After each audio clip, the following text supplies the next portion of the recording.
Well, the last time we joined him, he was all the way over in Australia. Now, he's not at Poole at the moment, but he will be. We're going to head up to the Hagen Shocks factory where Zane Keleher is joining us on the end of the line. Zane, how are you getting on up there? Yeah, g'day everyone.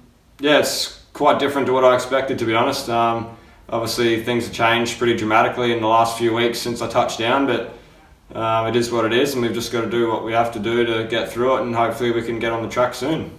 Now, we have heard that many of the Australian riders elected to go back to Australia before the lockdown. You, however, chose to stay in the UK. What was your reasonings behind that? I want to be a Speedway rider. I don't want to go back home and go back to what I was doing. I've worked hard in the last 3 years to get to this level and get over here, and I feel that I'm best to stay here and keep working towards my goals. There's a lot of things that I've been doing in the last few weeks that I wouldn't be able to do back home, so basically with all the things that I want to do before the season starts, I felt it was best for me to stay here. Obviously the situation's not the best, but I've been in contact with my family every day, and I feel that Australia was kind of a week behind the UK, and I sort of seen what was happening here, and the situation wasn't really much better back home in Oz. As well as if I did go home, I'd have to do the mandatory 14 days isolation. So that's sort of 2 weeks of your life where you can't really do much and a bit of a waste. So I felt it was best for me to stay here and keep doing everything I can off track to get ready for the season if and when it does roll around. Well, hopefully that'll be sooner rather than later, and we all don't know at the moment when that's going to come. Once again, we've gone back to the Pirates fans on social media, and they have sent in quite a few questions for you today, so we're going to crack on with some of those. First of all, we're going to go to Twitter. Pete Stevenson, he asked, how frustrated is it to come all this way over and not be able to ride? Yeah, it's pretty frustrating, especially like I mentioned, I've been working hard for the last 3 years to get over here and get to this level, and the first 2 weeks after I touched down were absolutely flat out, getting organised, getting set up and ready to go, and we should have had probably 6 meetings by now, and we'd be hitting the ground running and cracking on, but that quickly changed, and the way the season's been delayed and postponed, and it's really changed the whole thing. So yes, it's frustrating, but there's nothing that we can do about it, and it's a worldwide problem at the moment, so we've just got to do what we're told, and hopefully we can get started as soon as possible. Kevin Christopher asked, how did you get into Speedway and who was your inspiration? At the same time, he says good luck for the season when it starts. Yeah, thanks. That's a good question. Speedway was massive in my hometown in Rockhampton from the 60s right through to the early 2000s, and then I was always going to Speedway with my family during those younger years of my life, and I loved it, but the opportunity for me to do Speedway wasn't really there as I grew up. So I basically did motocross for 15 years. Then in 2015, a promoter got the Speedway going again in Rockhampton, and Jason Crump, that was his first race out of retirement, and he was the headline act for that race, and I was starting assistant on the start line for that meeting, and that was really when I got hooked, and a month later I had 2 bikes, and 3 months later I had my first race. So I guess you could say Jason's been a bit of an inspiration, and the one that really motivated me on that night to start. Rich Case, he asked, what sort of average do you hope to achieve by the end of the season? Not an easy question, this one, especially under what we're dealing with at the moment, but do you look towards the averages and do you set yourself goals in that direction? Yeah, absolutely. You've got to set yourself goals and targets and where you want to be at the end of the year. Obviously I set pretty big goals, and you don't always get there straight away, but in the long run you do. So the target I've set is 6 points. It's pretty high, may not get there, but I hope I do. Okay, Rob Dyer here, he asked, making consistently good starts is such a vital part of modern Speedway. Do you do any specific training to improve your reactions and technique? Yeah, that's another good question. The short answer, practice, practice, practice. You can't beat laps and you can't beat starts, and going up against guys that are better than you or race at a higher level is one way to get better. But there is other things you can do as well, like refining your motor skills, reflexes, those sort of things. And I do that with my off-bike training, which really is beneficial to when you get back on the bike.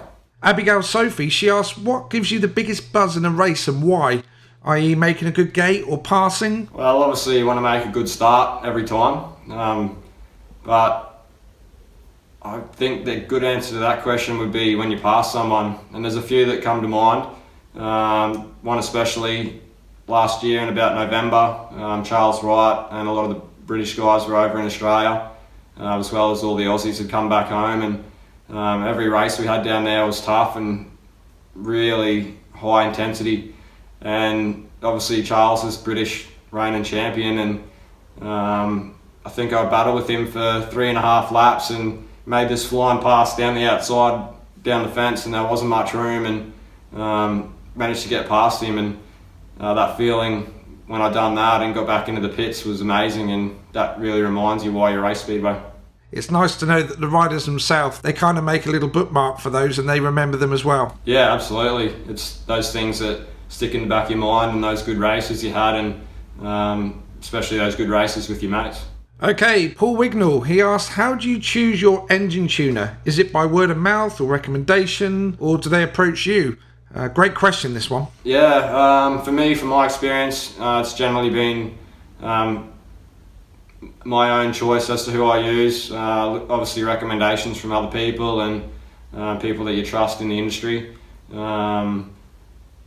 Maybe one day in my career I might have an engine tuner approach me, but yeah, we'll see what happens.